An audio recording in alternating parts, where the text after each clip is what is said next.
एक बार एक बहुत ही प्रसिद्ध मूर्तिकार होता है। वो मूर्तिकार बहुत ही घमंडी होता है। उसे लगता है कि उसका जैसा मूर्तिकार पूरी दुनिया में नहीं है। वो हमेशा अपनी तारीफ सुनने के लिए बेताब रहता है। एक दिन मूर्तिकार के घर का नौकर उसकी एक मूर्ति गलती से तोड़ देता है। वो नौकर भी बहुत घबरा जाता है और पश्चाताप करने लगता है। नौकर की कई बार माफी मांगने के बाद भी मूर्तिकार उस नौकर को बुरी तरह से पीटता है। मूर्तिकार उस नौकर को काम से निकाल देता है। मूर्तिकार के इस अहंकार से उसका परिवार भी बहुत परेशान हो जाता है। कुछ दिनों बाद मूर्तिकार की तबीयत खराब हो जाती है।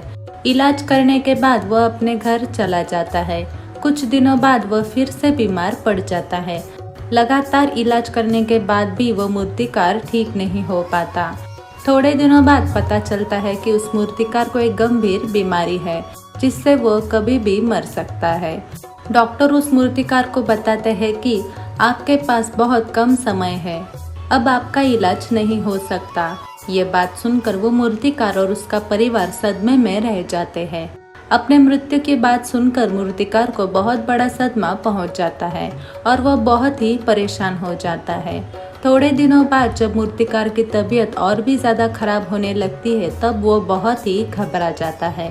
मूर्तिकार अपने मन में एक तरकीब सोच लेता है। मूर्तिकार सोचता है कि अगर यमराज उसे लेने आया तब वो अपने जैसी मूर्ति बना लेगा ताकि यमराज मेरी जगह नकली मूर्ति ले जाए। वह अपने जैसी 11 मूर्तियाँ तैयार कर लेता है। अपने जैसी 11 मूर्तियाँ बनाने के बाद मूर्तिकार सोचता है कि अब अगर यमराज भी आ जाए तो भी उसे नहीं ले जा सकता। दूसरे ही दिन यमराज आ जाता है। यमराज आ रहा है यह देखकर मूर्तिकार अपने बिस्तर के नीचे छिप जाता है। 11 मूर्तियाँ देखकर यमराज भी थोड़ा चौंक जाता है। यमराज समझ जाता है कि यह सब मूर्तिकार की चाल है।